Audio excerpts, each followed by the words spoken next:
Science en récit, un podcast de l'université Claude Bernard Lyon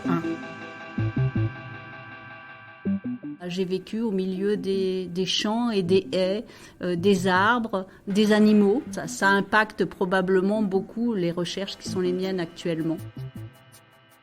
Professeure à l'université Lyon 1, Agnès Richaume s'intéresse à la pollution des sols, plus précisément à l'impact des microplastiques sur la qualité et la santé des sols. Cette sensibilité pour les enjeux environnementaux lui provient en partie de ses racines. Agnès a grandi en milieu rural. Elle nous raconte la manière dont sa relation à la nature et au monde rural l'accompagne aujourd'hui dans son travail de recherche pour l'environnement et la vie durable, mais aussi dans sa mission d'enseignement. Elle nous ouvre également les portes de son laboratoire pour suivre en direct le déroulement de l'une de ses expériences d'éco-toxicologie. Bonjour Agnès. Bonjour. Tu es enseignante-chercheuse au sein du laboratoire d'écologie microbienne à l'université Lyon 1. Quel est l'objectif de tes recherches ? Alors, l'objectif de mes recherches, c'est de comprendre comment l'altération des sols va modifier l'activité, la diversité des micro-organismes. Alors derrière micro-organismes, on s'intéresse nous essentiellement aux bactéries et aux archées, qui sont des prokaryotes dans les sols. Et je m'intéresse plus particulièrement aux groupes de bactéries et d'archées qui sont impliqués dans des transformations importantes au niveau du cycle de l'azote, puisque ce sont des bactéries qui vont produire ce dont les plantes ont besoin, ou alors, au contraire, éliminer des formes d'azote dont les plantes peuvent se servir. De quelle manière tes recherches peuvent-elles mettre sur la voie de solutions pour la ville durable ? Nous, on s'intéresse principalement au sol agricole, mais c'est vrai que la problématique de la qualité des sols en ville est prégnante et ça peut être quel type de plantes proposer, comment gérer les amendements, comment faire pousser les plantes et au niveau de la ville, se posent les problèmes de tout ce qui est imperméabilisation des surfaces, des sols. Et c'est surtout, nous, le lien qu'on peut faire avec la ville, c'est essentiellement la perte de sol, puisque la ville va gagner sur des sols qui sont des sols agricoles, des sols arables qu'on utilise pour l'agriculture. Les solutions qu'on peut amener, c'est quel type de sol finalement sont peu propices à l'agriculture par exemple et finalement peuvent être artificialisés en vue de construction. Et la deuxième chose sur l'implication de nos recherches, ça concerne les services qui sont rendus par les sols. Donc essayer de maximiser ces services qu'on appelle les services écosystémiques qui sont liés aux fonctions que vont avoir les sols. Et derrière ces fonctions, eh bien, il y a ce qui est le cœur de notre métier, le rôle des micro-organismes qui assurent un certain nombre de transformations dans les sols. Et ces transformations, par exemple, ça permet d'éliminer des déchets ou de rendre des sols plus fertiles ?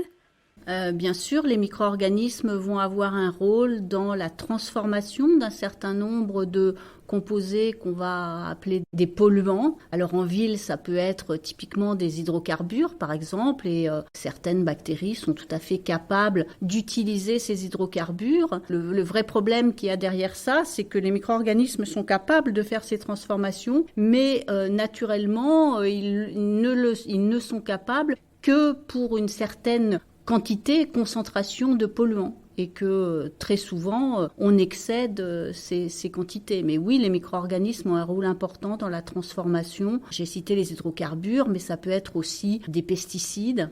Les micro-organismes vont avoir un rôle dans la transformation, pas forcément la dégradation, mais la transformation. As-tu des exemples d'initiatives en matière de ville durable que tu trouves particulièrement intéressantes ? Dans le domaine urbain, en ville, je pense que les jardins partagés, ce sont des initiatives extrêmement intéressantes avec une sensibilisation des acteurs au respect du sol lorsque on fait un jardin. Et toutes ces initiatives-là associées au compostage, c'est vraiment extrêmement positif et surtout pour les sols. Et est-ce qu'il y a une évolution aussi qui est observable à l'échelle des jardins publics ? Ah bah tout à fait. Il y a depuis plusieurs années maintenant zéro phyto. En tout cas, la ville de Villeurbanne s'est engagée très tôt dans cette démarche. Et il suffit de se promener au parc de la Tête d'Or pour constater que les différentes parcelles ne sont plus du tout gérées comme elles l'étaient il y a plusieurs années. Il y a des espaces qui ne sont plus tondus parce que c'est pas nécessaire forcément et que justement ça contribue au maintien d'un certain nombre d'animaux. Et quelque part, c'est mieux pour les sols de laisser aussi la matière organique naturellement se décomposer et se transformer dans le sol. En ville, là autour de nous, on est bien placé sur le campus. Le fait d'avoir créé le parc de la Fessine, qui n'a rien à voir avec le parc de la Tête d'Or, il suffit de s'y promener avec une gestion complètement différente. Les berges qui sont laissées en l'état, les lawns également. Donc ce sont aussi de belles initiatives en ville pour la ville durable, c'est clair. On va maintenant te suivre dans ton laboratoire pour découvrir les expériences d'écotoxicologie que tu mets en place avec ta collègue Manon.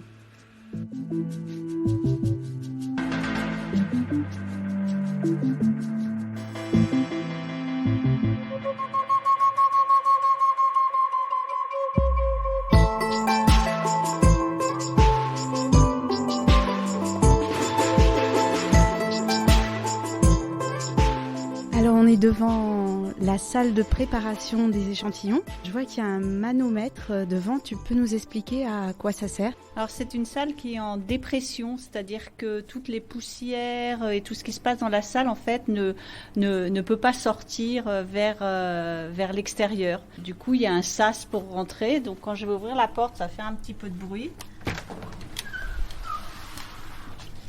Voilà, avec la petite lumière verte qui s'allume.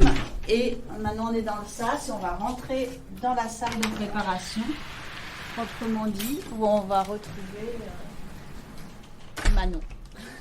Nous travaillons sur les conséquences de la présence de microplastiques dans les sols. Donc les expériences que nous avons mises en place, elles ont consisté à contaminer des sols avec des concentrations croissantes de plastique, de taille bien définie et de composition bien définie, et à évaluer les conséquences de ces différentes concentrations sur l'activité, l'abondance et la diversité des micro-organismes impliqués dans le cycle de l'azote, notamment ceux qui vont produire du nitrate, donc qui est un des éléments azotés qui est nécessaire pour la croissance des plantes, et ceux qui au contraire, les micro-organismes qui au contraire éliminent le nitrate du sol. Donc là tu enfiles tes gants. Oui, j'enfile mes gants parce que c'est du sol qui est contaminé avec des particules de plastique, voilà, toujours mieux se protéger. Et donc ça, ces particules de plastique, c'est ce qu'on peut retrouver dans des sols qui sont pollués ?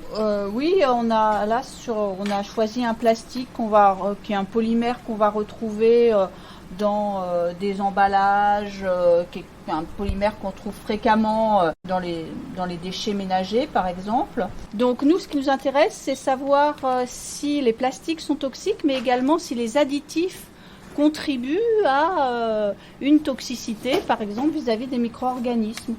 Donc là, on a laissé des sols incubés pendant 2 mois avec différentes doses de plastique, différentes doses d'additifs connus, sachant que sur les plastiques commercialisés, c'est ce qui fait les caractéristiques du plastique, le fait qu'il ait une couleur qui soit plus ou moins rigide, etc. Donc voilà.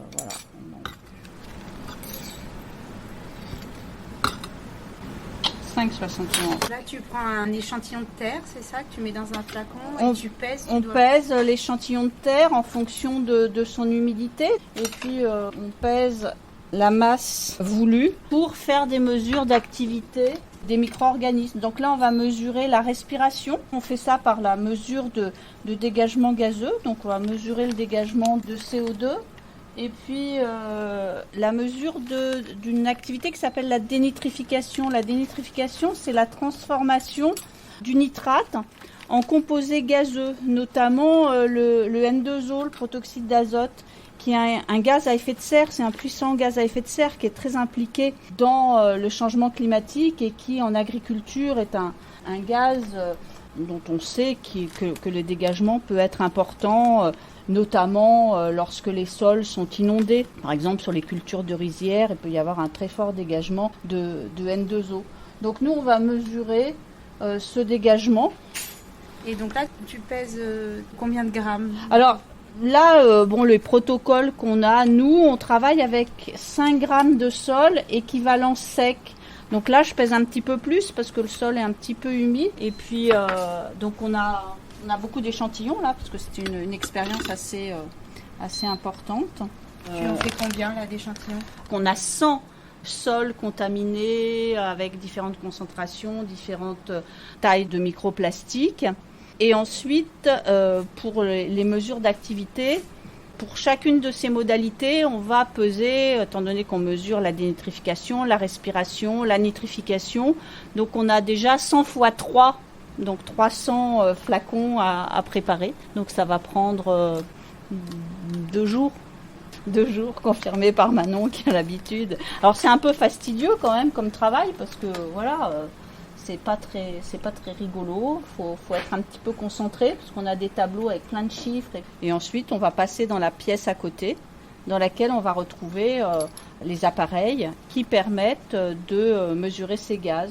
Bon, on va aussi déterminer sur la base de l'ADN l'abondance des micro-organismes qui effectuent les activités qu'on mesure. Voilà un peu l'histoire de nos problématiques actuelles. Donc là, on est dans des salles, en fait, sur une plateforme du laboratoire qui est une plateforme qui s'appelle Activité microbienne dans l'environnement. Je vais aller voir Manon aussi pour voir un peu ce qu'elle fait. Donc toi Manon, tu pèses aussi oui, les flacons. La même chose. En fait, on s'est partagé les échantillons pour gagner un peu de temps, parce que c'est, comme Agnès l'a dit, c'est une partie de la préparation qui est un peu longue.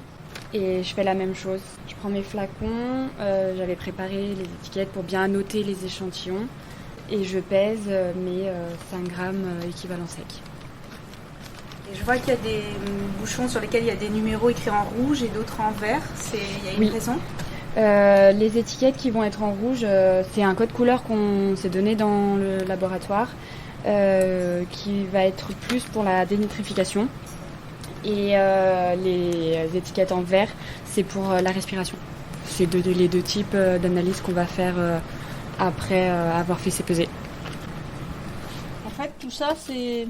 Quand on a beaucoup d'échantillons comme ça, c'est cette rigueur qui a amené au code couleur, à la numérotation des échantillons, qui fait qu'on sait systématiquement à quel moment, tu vois, là je suis en train de peser le numéro 10, c'est un échantillon qui s'appelle 3C et on sait que cet échantillon, c'est un échantillon qui a reçu telle concentration de plastique, à telle taille, avec telle concentration d'additifs.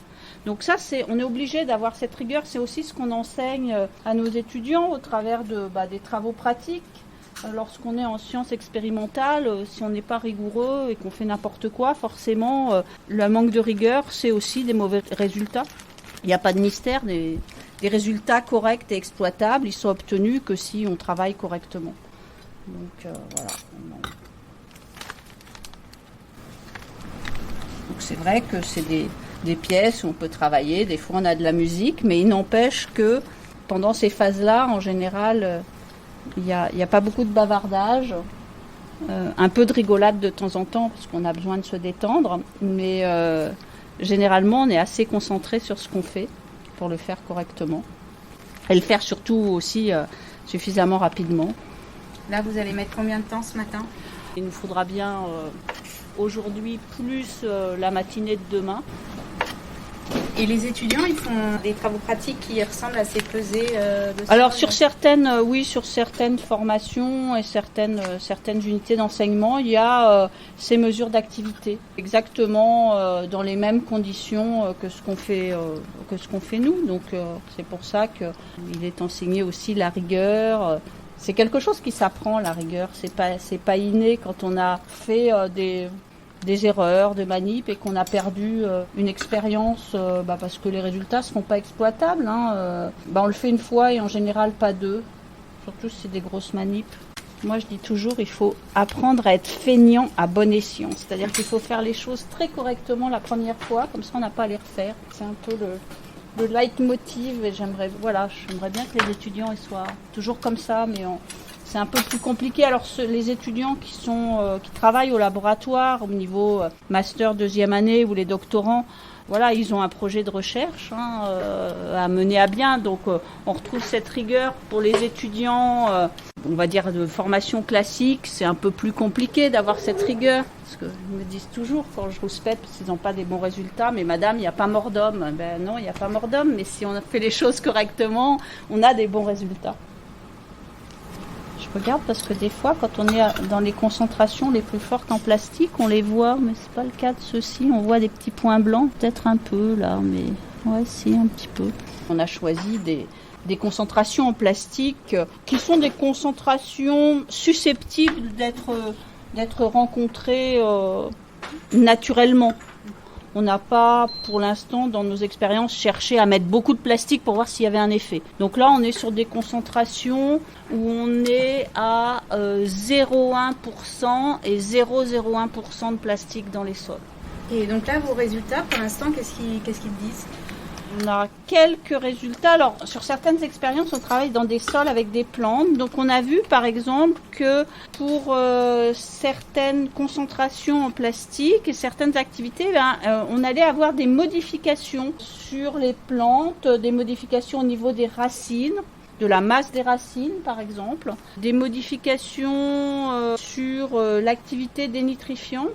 Il y a des effets. Maintenant, nous, on va s'intéresser aussi dans nos expériences à la capacité du sol à refonctionner, ce qu'on appelle la résilience. Parce qu'un sol qui a été contaminé, pour autant, les modifications qu'on a observées suite à la contamination, est-ce qu'elles vont perdurer ou est-ce qu'au contraire, elles vont s'estomper et puis on va revenir à un fonctionnement, on va dire, entre guillemets, qui correspond au fonctionnement d'origine du sol avant la contamination. Et il y a combien d'espèces de micro-organismes là ? C'est une question piège. Dans 1 gramme de sol, il y a plusieurs milliers d'espèces. Donc il y a une très très grande diversité. Dire combien il y en a exactement, je pense que personne est en capacité de donner une réponse parce que ça va dépendre des sols, ça dépend de pas mal de choses. Dans ce gramme de sol, il y a entre 10 puissance 9 et 10 puissance 11 bactéries. C'est des millions. Et donc tous ces micro-organismes vivent ensemble en paix ou il y a des compétitions, comment ça se passe ? Alors là, on est en plein dans l'écologie microbienne. Il y a effectivement de la compétition parce que c'est comme nous. Si des micro-organismes ont besoin des mêmes ressources pour se nourrir, forcément, il y a compétition. Parce que les ressources, elles ne sont pas infinies et inépuisables dans le sol. Donc, il y a compétition. Il y a plein d'interactions. C'est le cœur de l'écologie microbienne, l'étude de ces interactions. Donc, il y a des micro-organismes qui vont être en compétition. Il y a des micro-organismes qui vont en éliminer certains autres, empêcher certains de s'installer. Et puis, au contraire, il y a des interactions qui vont être plutôt de la coopération, c'est-à-dire qu'un micro-organisme va produire un composé qui va être utile pour un autre, par exemple. Et puis il y a des interactions entre les bactéries et d'autres organismes dans le sol. Il y a des organismes qui se nourrissent de bactéries, des nématodes, des protozoaires, donc il y a de la prédation. C'est magique en fait, les micro-organismes dans le sol, ça fait plein de choses. On devrait tirer des enseignements à la fois des interactions et du fait qu'il y a une richesse au travers de la diversité. Donc c'est bien d'être nombreux, mais il faut être différent aussi pour assurer plein de choses.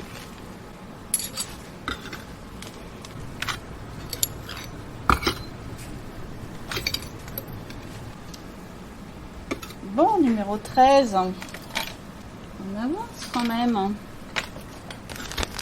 va peut-être s'autoriser une petite pause, Manon, non? Oui, je pense. On a droit, hein, on s'arrête quand on veut. C'est bientôt l'heure du petit café, un moment de convivialité avec nos collègues.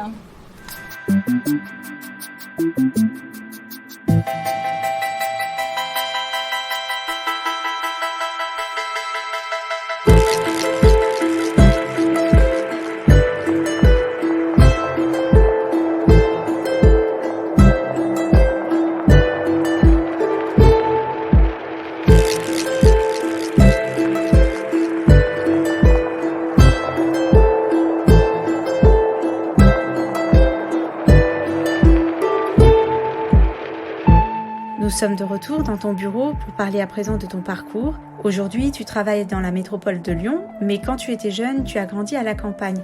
À quel endroit exactement ? J'ai grandi dans le Bocage bourbonnais, dans une ville moyenne qui est une station thermale qui s'appelle Bourbon-l'Archambault.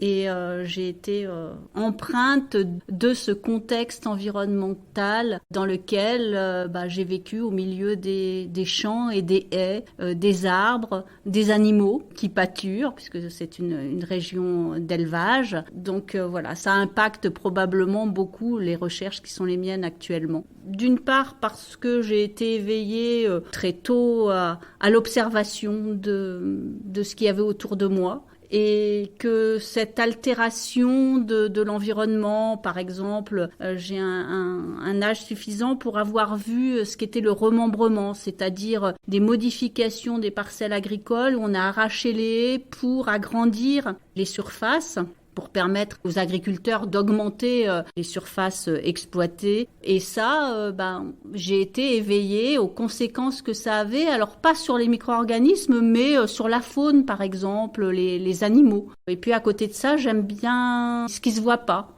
Donc c'est probablement ce qui me permet d'allier la microbiologie et des études environnementales. Je m'en souviens bien, j'avais 11 ans et j'étais complètement passionnée par Cousteau. Donc j'avais une passion pour les fonds marins. Et puis finalement, j'aime pas l'eau froide, j'aime pas plonger. Donc à ce moment-là, ma démarche, elle a été d'allier l'environnement avec cette envie de comprendre et surtout de comprendre ce qu'on voit pas. Pour moi, c'était vraiment ça, et j'ai besoin de cet aspect science du vivant.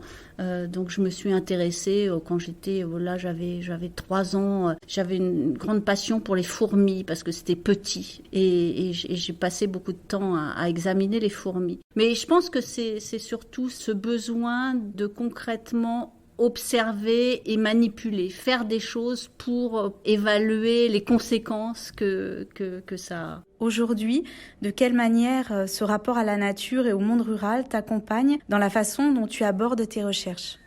Ça m'accompagne d'une part parce que pour une partie de mon travail, j'ai été impliquée dans des projets de sciences participatives, par exemple avec des jardiniers.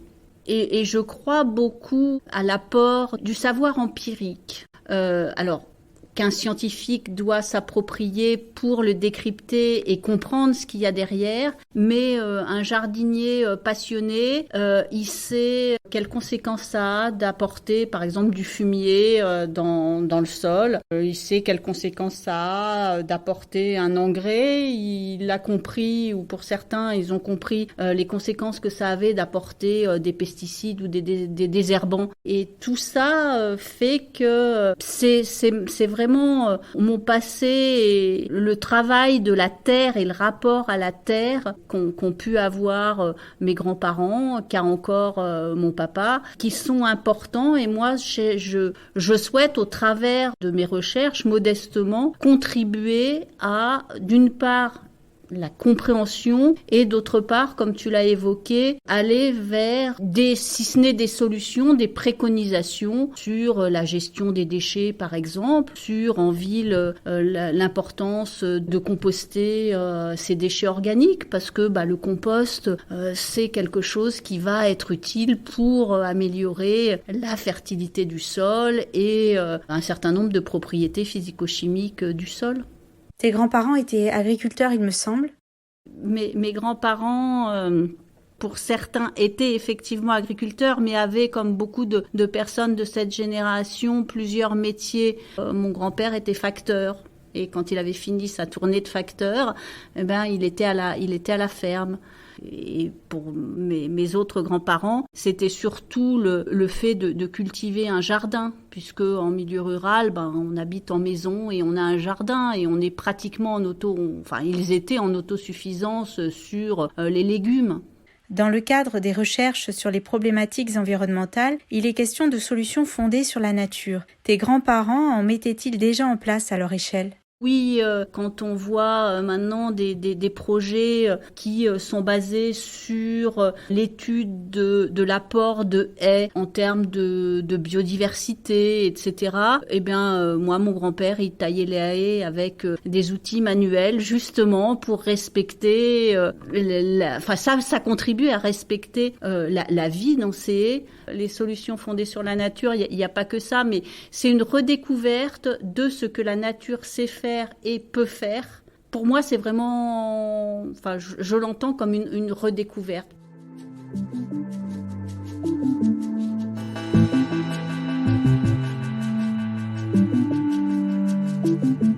À côté de ton activité de recherche, tu enseignes.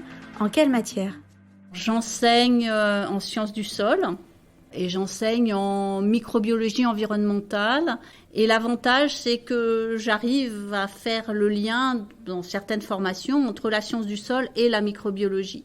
Ces enseignements, ils s'accompagnent de travaux pratiques, ils sont en laboratoire, sur le terrain. Je fais des travaux pratiques justement en sciences du sol. Et ça peut s'accompagner de visites, par exemple, de visites de plateformes de compostage. Ça leur permet d'une part de faire le lien entre ce que moi j'ai pu leur raconter sur le rôle des micro-organismes dans les transformations et puis la mise en œuvre par des exploitants qui ignorent complètement le rôle des micro-organismes. Ils n'ont pas besoin de comprendre le rôle des micro-organismes. Mais derrière la mise en œuvre, il y a un certain nombre de procédés qui permettent et qui favorisent l'activité des micro-organismes. C'est ce lien que j'essaie d'amener les étudiants à faire entre un savoir très technique de mise en œuvre et puis un savoir un peu plus théorique et une compréhension un peu plus théorique de ce qu'il y a derrière et de ce qu'on ne voit pas. Essaies-tu également de les sensibiliser à l'observation de la nature ? Oui, tout à fait. J'essaie de leur dire que y a beaucoup de choses dans ce que j'essaie de leur enseigner qui relèvent du bon sens.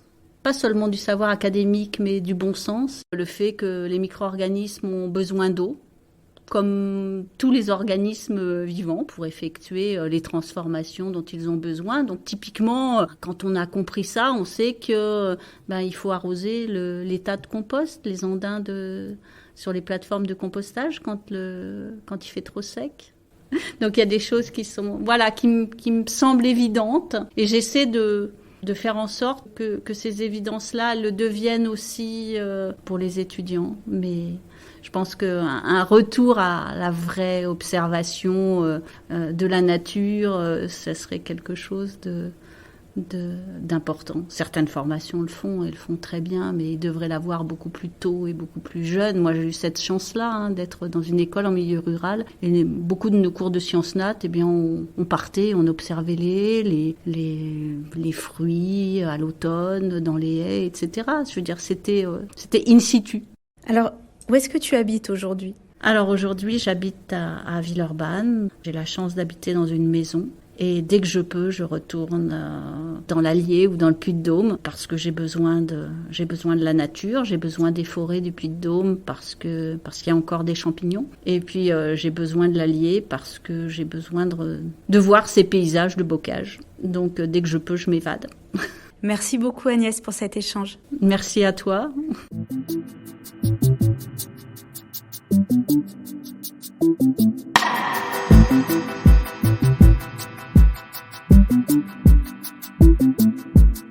Cet épisode vous a plu? Alors n'hésitez pas à vous abonner au podcast Science en Récit.